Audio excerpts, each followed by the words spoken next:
ಭೀಮಣ್ಣ ಖಂಡ್ರೆ ಸಾಹೇಬ್ರೇನು ಅಗಲಿದ್ದಾರೆ. ಅವರ ನಿಧನದಿಂದ ಬರೇ ಒಂದು ಸಮಾಜಕ್ಕೆ ದಾರಿದೀಪ ಕಳ್ಕೊಂಡಂಗಾಗಿಲ್ಲ, ಬಹುಶಃ ಇಡೀ ನಾಡಿಗೆ ತುಂಬಲಾರ್ದಂಥ ಒಂದು ನಷ್ಟ. ಅವರ ಹೋರಾಟ ಸ್ವಾತಂತ್ರ್ಯ ಪೂರ್ವದಲ್ಲಿರ್ಬೋದು, ಏಕೀಕರಣದಲ್ಲಿರ್ಬೋದು, ಅಥವಾ ನಮ್ಮ ಹೈದರಾಬಾದ್ ವಿಮೋಚನಾ ಸಂದರ್ಭದಲ್ಲಿರ್ಬೋದು ಸ್ಮರಣೀಯವಾಗಿದೆ. ಇದು ಭಾಲ್ಕಿಯ ಏನು ತಾಲೂಕಿದೆ, ಇದು ಖರ್ಗೆ ಸಾಹೇಬ್ರ ಹುಟ್ಟ ತಾಲೂಕು. ಅವರು ಕೂಡ ಇವತ್ತು ಮಾನ್ಯ ಭೀಮಣ್ಣ ಖಂಡ್ರೆ ಸಾಹೇಬರಿಗೆ ಶ್ರದ್ಧಾಂಜಲಿಯನ್ನು ದೆಹಲಿಯಿಂದ ಸಲ್ಲಿಸಿದ್ದಾರೆ. ಅವ್ರದ್ದು ಒಡನಾಟ ಕೂಡ ಹೆಚ್ಚಿತ್ತು ಭೀಮಣ್ಣ ಖಂಡ್ರೆ ಸಾಹೇಬ್ರ ಜೊತೆ. ಆದರೆ ವೈಯಕ್ತಿಕವಾಗಿ ಮಾತನಾಡಬೇಕು ಅಂದರೆ, ಕೆಲವು ವರ್ಷದ ಹಿಂದೆ ನಾನಿನ್ನ MLA ಆಗಿರಲಿಲ್ಲ. ಆವಾಗ ಉದ್ಯಾನ ಎಕ್ಸ್ಪ್ರೆಸ್ನಲ್ಲಿ ನಾನು ಬರ್ತಾ ಇದ್ದೆ. ಕೆಲವು MLAಗಳು ಕೂಡ ಅದೇ ಕುಪೆನಲ್ಲಿ ಇದ್ದರು. ಯಾವಾಗ ಮಲ್ಕೊಳೋ ಸಮಯ ಬಂತು, ಎಲ್ಲ MLAಗಳಿರ್ಬೋದು, ಲೀಡರ್ಗಳಿರ್ಬೋದು, ಏನು ಹಾಸಿಗೆ ಮಾಡ್ಕೋಬೇಕಾಗಿತ್ತು, ಬೆಡ್ಡಿಂಗ್ ಮಾಡ್ಕೋಬೇಕಾದಾಗ ಎಲ್ಲರೂ ಕೂಡ ಅಲ್ಲಿ ಆ ಟ್ರೈನ್ನಲ್ಲಿ, ಆ ಬೋಗಿನಲ್ಲಿ ಆ ಹುಡುಗ ಇರ್ತಾನೆ, ಅವ್ರಿಗೆ ಕರೆದಿ ಬೆಡ್ಡಿಂಗ್ ಮಾಡಿಸ್ಕೊಂಡ್ರು. ಮಾನ್ಯ ಭೀಮಣ್ಣ ಖಂಡ್ರೆ ಸಾಹೇಬರು ಒಂದು ಸಣ್ಣ ಸೂಟ್ ಕೇಸಲ್ಲಿ ಅವ್ರದ್ದಾದಂಥ ಒಂದು ಬೆಡ್ಶೀಟ್ ತಂದಿದ್ರು, ಆ ಏರ್ ಪಿಲ್ಲೋ ತಂದಿದ್ರು, ಅವರೇ ಹಾಸಿಗೆ ಹಾಸ್ಕೊಂಡ್ರು, ಅವರೇ ಬೆಡ್ಡಿಂಗ್ ಮಾಡಿಕೊಂಡ್ರು. ಅವಾಗೆಲ್ಲ MLAಗಳು ಮತ್ತು ಎಲ್ಲ ಲೀಡರ್ಗಳು, ಸರ್ ನಾವೆಲ್ಲ ಕೇಳಿದಾಗ ನೀವು ಬೇಡ ಬೇಡ ಅಂದ್ರಿ, ಈಗ ಆ ಹುಡುಗ ಮಾಡ್ತಾ ಇದ್ನಲ್ಲ ಸರ್, ನೀವು ಯಾಕೆ ಹೀಗೆ ಮಾಡಿದ್ರಿ ಅಂತ ಕೇಳಿ ಅವ್ರು ಹೇಳಿದ್ರಿಲ್ಲಪ್ಪ, ನನ್ನ ಕೆಲಸ ನಾನೇ ಮಾಡ್ಕೊಳೋದು ಅಭ್ಯಾಸ ಇದೆ ನನಗೆ, ಬೇರೆ ಯಾರು ಮಾಡಿದ್ರು ನನಗೆ ಇಷ್ಟ ಇಲ್ಲ. ಆಮೇಲೆ ನೀವು ಕೂಡ ಕಲಿಬೇಕು, ಎಷ್ಟು ಸರಳರಾಗಿರ್ತೀರ ಅಷ್ಟೇ ಜನರ ಹತ್ರ ಹೋಗ್ಲಿಕ್ಕೆ ಸಾಧ್ಯ ಆಗುತ್ತೆ ಅಂತ ಭಾಳ ಸ್ಪಷ್ಟವಾಗಿ ಅವತ್ತು ಒಂದು ಸಂದೇಶವನ್ನು ನನಗೆ ಕೊಟ್ಟರು. ಅವರು ನನ್ನ ಗುರ್ತು ಹಿಡಿತಾರೋ ಇಲ್ಲೋ ಅಂತ ಅಂದ್ಕೊಂಡಿದ್ದೆ. ಅವರೇ ಕೇಳಿದ್ರೆ ನೀನು ಖರ್ಗೆ ಮಗ ಅಲ್ವೇನೋ ಅಂತ. ಅವಾಗ ನನಗೆ ಹೇಳಿದ್ರು ಅವರು, ರಾಜಕೀಯದಲ್ಲಿ ನೀವು ಸರಳವಾಗಿದ್ದರೆ ಜನರು ನಿಮಗೆ ಗುರುತಿಸಿ ನಿಮ್ಮ ಹತ್ರ ಬರ್ತಾರೆ ಸಮಸ್ಯೆ ತಗೊಂಡು. ಜನರು ಬಂದಾಗ ಸಂಪರ್ಕ ಬೆಳೀತದೆ, ಸಂಪರ್ಕದಿಂದ ಸಂಬಂಧ ಬೆಳೀತದೆ, ಸಂಬಂಧಗಳಿಂದ ಸಂಘಟನೆ ಆಗುತ್ತೆ, ಸಂಘಟನೆಯಿಂದ ಸಂರಕ್ಷಣೆ ಆಗುತ್ತೆ. ಅಪ್ಪ ಸರಳವಾಗಿರುವಂಥ ಅವಾಗ ಒಂದು ಸಂದೇಶವನ್ನು ಕೊಟ್ಟಿದ್ದು ನನಗಿನ್ನೂ ಕೂಡ ನೆನಪಿದೆ. ಸೊ ಹಾಗಾಗಿ ನಾನು ಹೇಳ್ದಂಗೆ ಅವರು ಒಂದೇ ಸಮಾಜಕ್ಕೆ ಸೀಮಿತ ಅಲ್ಲ. ಅವರು ಹಾಕಿರುವ ಮಾರ್ಗದಲ್ಲಿ ಇವತ್ತು ಈಶ್ವರ್ ಖಂಡ್ರೆ ಅವರಿರ್ಬೋದು, ಸಾಗರ್ ಅವರಿರ್ಬೋದು, ನಾನಿರ್ಬೋದು, ಅಜಯ್ ಸಿಂಗ್ ಅವರಿರ್ಬೋದು, ನಾವೆಲ್ಲರೂ ಕೂಡ ಆ ಬುದ್ಧ ಬಸವ ಅಂಬೇಡ್ಕರ್ ಅವರ ಮಾರ್ಗದಲ್ಲಿ ನಡೀತಾ ಇದೆ. ಸೊ ಇವತ್ತು ಅವರ ಅಗಲಿಕೆಯಿಂದ ನಾಡಿಗೆ ಒಂದು ತುಂಬಲಾರ್ದಂಥ ನಷ್ಟ ಇದೆ. ಎಲ್ಲರ ಪ್ರಾರ್ಥನೆ ಹಾಗೆ ಅವರ ಕುಟುಂಬಕ್ಕೆ ಒಂದು ಅಪೂರ್ವವಾದಂಥ ಶಕ್ತಿ ನೀಡಲಿ, ಈ ಒಂದು ನೋವನ್ನು ಪಾರಾಗಲಿಕ್ಕೆ ಅಂತ ತಮ್ಮ ಮುಖಾಂತರ ಹೇಳಲಿಕ್ಕೆ ನಾನು ಬಯಸ್ತೇನೆ. ಭೀಮಣ್ಣ ಖಂಡ್ರೆ ಸಾಹೇಬ್ರೇನು ಅಗಲಿದ್ದಾರೆ.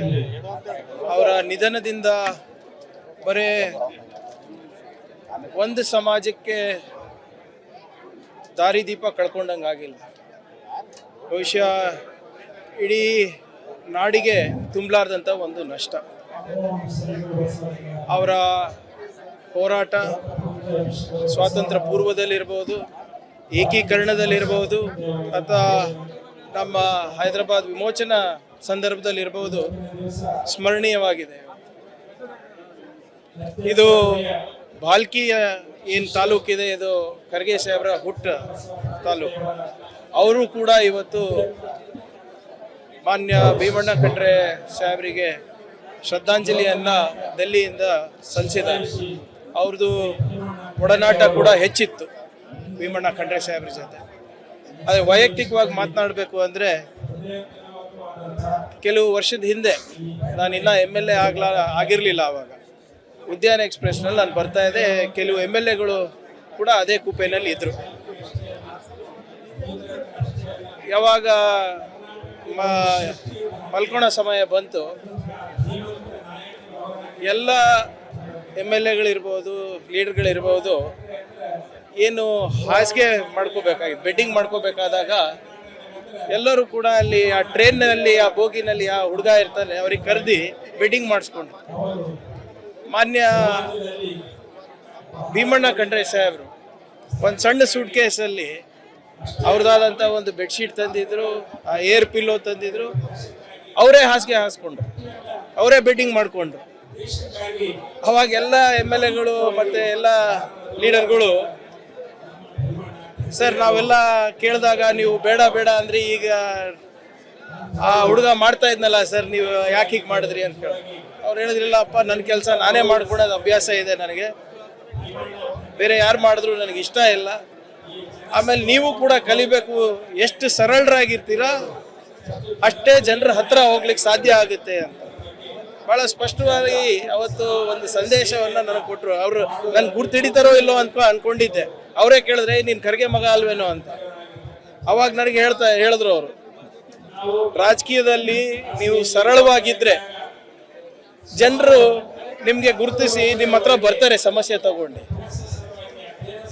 ಜನರು ಬಂದಾಗ ಸಂಪರ್ಕ ಬೆಳೀತದೆ, ಸಂಪರ್ಕದಿಂದ ಸಂಬಂಧ ಬೆಳೀತದೆ, ಸಂಬಂಧಗಳಿಂದ ಸಂಘಟನೆ ಆಗುತ್ತೆ, ಸಂಘಟನೆಯಿಂದ ಸಂರಕ್ಷಣೆ ಆಗುತ್ತೆ. ಅಪ್ಪ ಸರಳವಾಗಿರುವಂತ ಅವಾಗ ಒಂದು ಸಂದೇಶವನ್ನು ಕೊಟ್ಟಿದ್ದು ನನಗೆ ಇನ್ನೂ ಕೂಡ ನೆನಪಿದೆ. ಸೊ ಹಾಗಾಗಿ ನಾನು ಹೇಳ್ದಂಗೆ ಅವರು ಒಂದೇ ಸಮಾಜಕ್ಕೆ ಸೀಮಿತ ಅಲ್ಲ. ಅವರು ಹಾಕಿರುವ ಮಾರ್ಗದಲ್ಲಿ ಇವತ್ತು ಈಶ್ವರ್ ಖಂಡ್ರೆ ಅವರಿರ್ಬೋದು, ಸಾಗರ್ ಅವರಿರ್ಬೋದು, ನಾನಿರ್ಬೋದು, ಅಜಯ್ ಸಿಂಗ್ ಅವರಿರ್ಬೋದು, ನಾವೆಲ್ಲರೂ ಕೂಡ ಆ ಬುದ್ಧ ಬಸವ ಅಂಬೇಡ್ಕರ್ ಅವರ ಮಾರ್ಗದಲ್ಲಿ ನಡೀತಾ ಇದೆ. ಸೊ ಇವತ್ತು ಅವರ ಅಗಲಿಕೆಯಿಂದ ನಾಡಿಗೆ ಒಂದು ತುಂಬಲಾರ್ದಂಥ ನಷ್ಟ ಇದೆ. ಎಲ್ಲರ ಪ್ರಾರ್ಥನೆ ಹಾಗೆ ಅವರ ಕುಟುಂಬಕ್ಕೆ ಒಂದು ಅಪಾರವಾದಂಥ ಅಪೂರ್ವವಾದಂಥ ಶಕ್ತಿ ನೀಡಲಿ, ಈ ಒಂದು ನೋವನ್ನು ಪಾರಾಗಲಿಕ್ಕೆ ಅಂತ ತಮ್ಮ ಮುಖಾಂತರ ಹೇಳಲಿಕ್ಕೆ ನಾನು ಬಯಸ್ತೇನೆ. ಭೀಮಣ್ಣ ಖಂಡ್ರೆ ಸಾಹೇಬ್ರೇನು ಅಗಲಿದ್ದಾರೆ. ಅವರ ನಿಧನದಿಂದ ಬರೇ ಒಂದು ಸಮಾಜಕ್ಕೆ ದಾರಿದೀಪ ಕಳ್ಕೊಂಡಂಗಾಗಿಲ್ಲ, ಬಹುಶಃ ಇಡೀ ನಾಡಿಗೆ ತುಂಬಲಾರ್ದಂಥ ಒಂದು ನಷ್ಟ. ಅವರ ಹೋರಾಟ ಸ್ವಾತಂತ್ರ್ಯ ಪೂರ್ವದಲ್ಲಿರ್ಬೋದು, ಏಕೀಕರಣದಲ್ಲಿರ್ಬೋದು, ಅಥವಾ ನಮ್ಮ ಹೈದರಾಬಾದ್ ವಿಮೋಚನಾ ಸಂದರ್ಭದಲ್ಲಿರ್ಬೋದು, ಸ್ಮರಣೀಯವಾಗಿದೆ. ಇದು ಭಾಲ್ಕಿಯ ಏನು ತಾಲೂಕಿದೆ, ಇದು ಖರ್ಗೆ ಸಾಹೇಬ್ರ ಹುಟ್ಟ ತಾಲೂಕು. ಅವರು ಕೂಡ ಇವತ್ತು ಮಾನ್ಯ ಭೀಮಣ್ಣ ಖಂಡ್ರೆ ಸಾಹೇಬರಿಗೆ ಶ್ರದ್ಧಾಂಜಲಿಯನ್ನು ಡೆಲ್ಲಿಯಿಂದ ಸಲ್ಲಿಸಿದ್ದಾರೆ. ಅವ್ರದ್ದು ಒಡನಾಟ ಕೂಡ ಹೆಚ್ಚಿತ್ತು ಭೀಮಣ್ಣ ಖಂಡ್ರೆ ಸಾಹೇಬ್ರ ಜೊತೆ. ಅದೇ ವೈಯಕ್ತಿಕವಾಗಿ ಮಾತನಾಡಬೇಕು ಅಂದರೆ,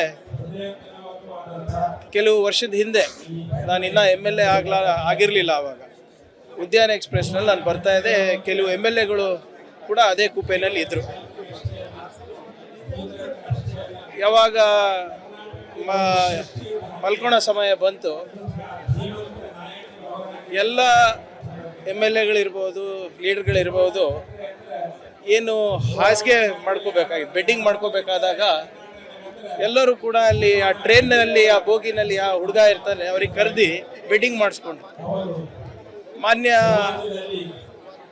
ಭೀಮಣ್ಣ ಖಂಡ್ರೆ ಸಾಹೇಬರು ಒಂದು ಸಣ್ಣ ಸೂಟ್ ಕೇಸಲ್ಲಿ ಅವ್ರದ್ದಾದಂಥ ಒಂದು ಬೆಡ್ಶೀಟ್ ತಂದಿದ್ರು, ಆ ಏರ್ ಪಿಲ್ಲೋ ತಂದಿದ್ರು, ಅವರೇ ಹಾಸಿಗೆ ಹಾಸ್ಕೊಂಡ್ರು, ಅವರೇ ಬೆಡ್ಡಿಂಗ್ ಮಾಡಿಕೊಂಡ್ರು. ಅವಾಗ ಎಲ್ಲ MLAಗಳು ಮತ್ತು ಎಲ್ಲ ಲೀಡರ್ಗಳು, ಸರ್ ನಾವೆಲ್ಲ ಕೇಳಿದಾಗ ನೀವು ಬೇಡ ಬೇಡ ಅಂದ್ರಿ, ಈಗ ಆ ಹುಡುಗ ಮಾಡ್ತಾ ಇದ್ನಲ್ಲ ಸರ್, ನೀವು ಯಾಕೆ ಹೀಗೆ ಮಾಡಿದ್ರಿ ಅಂತ ಕೇಳಿ ಅವ್ರು ಹೇಳಿದ್ರಿಲ್ಲ ಅಪ್ಪ, ನನ್ನ ಕೆಲಸ ನಾನೇ ಮಾಡ್ಕೊಳೋದು ಅಭ್ಯಾಸ ಇದೆ ನನಗೆ, ಬೇರೆ ಯಾರು ಮಾಡಿದ್ರು ನನಗೆ ಇಷ್ಟ ಇಲ್ಲ. ಆಮೇಲೆ ನೀವು ಕೂಡ ಕಲಿಬೇಕು, ಎಷ್ಟು ಸರಳರಾಗಿರ್ತೀರಾ ಅಷ್ಟೇ ಜನರ ಹತ್ರ ಹೋಗ್ಲಿಕ್ಕೆ ಸಾಧ್ಯ ಆಗುತ್ತೆ ಅಂತ ಭಾಳ ಸ್ಪಷ್ಟವಾಗಿ ಅವತ್ತು ಒಂದು ಸಂದೇಶವನ್ನು ನನಗೆ ಕೊಟ್ಟರು. ಅವರು ನನ್ಗೆ ಗುರ್ತಿಡಿತಾರೋ ಇಲ್ಲೋ ಅಂತ ಅನ್ಕೊಂಡಿದ್ದೆ. ಅವರೇ ಕೇಳಿದ್ರೆ ನೀನು ಖರ್ಗೆ ಮಗ ಅಲ್ವೇನೋ ಅಂತ. ಅವಾಗ ನನಗೆ ಹೇಳಿದ್ರು ಅವರು, ರಾಜಕೀಯದಲ್ಲಿ ನೀವು ಸರಳವಾಗಿದ್ರೆ ಜನರು ನಿಮಗೆ ಗುರುತಿಸಿ ನಿಮ್ಮ ಹತ್ರ ಬರ್ತಾರೆ ಸಮಸ್ಯೆ ತಗೊಂಡು. ಜನರು ಬಂದಾಗ ಸಂಪರ್ಕ ಬೆಳೀತದೆ, ಸಂಪರ್ಕದಿಂದ ಸಂಬಂಧ ಬೆಳೀತದೆ, ಸಂಬಂಧಗಳಿಂದ ಸಂಘಟನೆ ಆಗುತ್ತೆ, ಸಂಘಟನೆಯಿಂದ ಸಂರಕ್ಷಣೆ ಆಗುತ್ತೆ. ಅಪ್ಪ ಸರಳವಾಗಿರುವಂತ ಅವಾಗ ಒಂದು ಸಂದೇಶವನ್ನು ಕೊಟ್ಟಿದ್ದು ನನಗೆ ಇನ್ನೂ ಕೂಡ ನೆನಪಿದೆ. ಸೊ ಹಾಗಾಗಿ ನಾನು ಹೇಳ್ದಂಗೆ ಅವರು ಒಂದೇ ಸಮಾಜಕ್ಕೆ ಸೀಮಿತ ಅಲ್ಲ. ಅವರು ಹಾಕಿರುವ ಮಾರ್ಗದಲ್ಲಿ ಇವತ್ತು ಈಶ್ವರ್ ಖಂಡ್ರೆ ಅವರಿರ್ಬೋದು, ಸಾಗರ್ ಅವರಿರ್ಬೋದು, ನಾನಿರ್ಬೋದು, ಅಜಯ್ ಸಿಂಗ್ ಅವರಿರ್ಬೋದು, ನಾವೆಲ್ಲರೂ ಕೂಡ ಆ ಬುದ್ಧ ಬಸವ ಅಂಬೇಡ್ಕರ್ ಅವರ ಮಾರ್ಗದಲ್ಲಿ ನಡೀತಾ ಇದೆ. ಸೊ ಇವತ್ತು ಅವರ ಅಗಲಿಕೆಯಿಂದ ನಾಡಿಗೆ ಒಂದು ತುಂಬಲಾರ್ದಂಥ ನಷ್ಟ ಇದೆ. ಎಲ್ಲರ ಪ್ರಾರ್ಥನೆ ಹಾಗೆ ಅವರ ಕುಟುಂಬಕ್ಕೆ ಒಂದು ಅಪೂರ್ವವಾದಂಥ ಶಕ್ತಿ ನೀಡಲಿ, ಈ ಒಂದು ನೋವನ್ನು ಪಾರಾಗಲಿಕ್ಕೆ ಅಂತ ತಮ್ಮ ಮುಖಾಂತರ ಹೇಳಲಿಕ್ಕೆ ನಾನು ಬಯಸ್ತೇನೆ.